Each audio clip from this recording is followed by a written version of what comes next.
Follower niyo ako. Ay, salamat.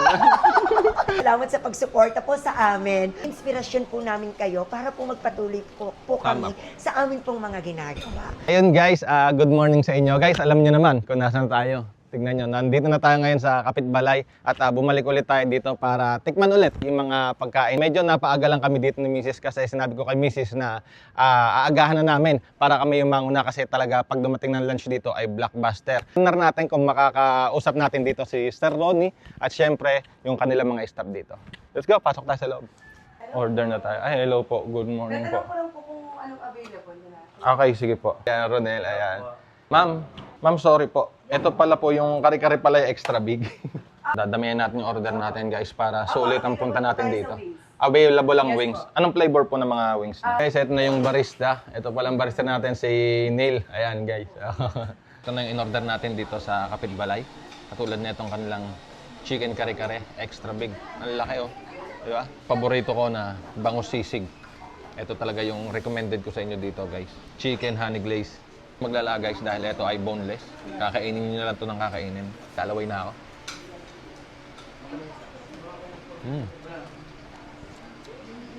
Ito yung bangus sisig na kahit kanting ulam lang. Tapos ang daming kanin. Dahil malasa talaga yung bangus nila. Perfect. At ito yung alang chicken kare-kare guys. Yun no. Ay! Babati muna ako kay General Luna. Guys, si Sir Ronnie. Hindi kasi ako sir ng vlog kasi hindi ako naka-upload at ako'y umaga na. Narinig ko ang boses niya, Sir Ronnie. Tuloy Hindi muna pa okay kayo. lang. Kukunin ko na itong pagkakataon na to. Sir. Sige Ayan, po. gusto ko lang batiin mo yung aking mga followers dahil karamihan siguro ng aking mga followers talaga. Follower niyo ako. Ay, salamat. Ayan sir, batiin mo naman yung aking mga followers. At syempre, hello, pagbati po sa lahat ng followers ni General Luna. At syempre, isa na ako dyan. Syempre, salamat sa pagsuporta po sa amin. Ano po, alam niyo po ang katulad ni General Luna na nagpo-promote ng mga local businesses ay dapat nating suportahan. Kasi ito ay malaking tulong at malaking bagay para sa mga negosyo. Para mga negosyante na, alam niyo yun, na Tama po. nagsisimula pa Opo, lamang. opo, tama. At totoo ang mga reviews niya. Yun. Diba? Ano yung natikman mo na sa ano, sir? Natikman mo na sa mga na-vlog ko? May natikman ka na? Alam mo, sir, sa dinami-dami na ng inyong napuntahan, hindi ko kayang puntahan lahat at hindi ako makagala. At sa mga napuntahan nyo, syempre, may mga natikman na tayo at kapuri-puri po talaga naman. Ano po? Anyway, sir, alam nyo po, para sa lahat ng followers po ni Sir General Luna, at isa na nga po ako doon, ay huwag po kayong magsasawa. Ano nyo po?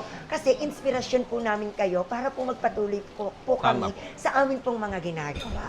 Ayan, sir, dahil yung tinitikman.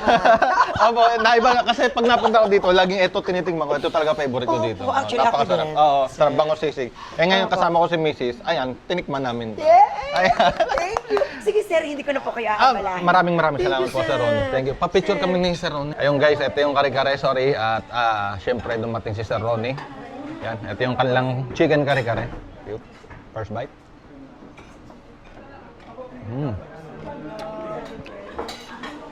Nagulat ako, meron palang chicken kare-kare dito. Kasi kalimitan pork.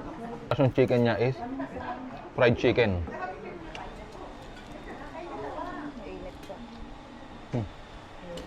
Ano pang inantay nyo guys? Opening pala, magpunta na kayo dito sa Kapitbalay dahil sadya naman pag inabot na kayo dito ng lunch saka hapon, sadyang napakadami ng ang habang pila pero worth it guys dahil sobrang sarap ng mga pagkain nila dito.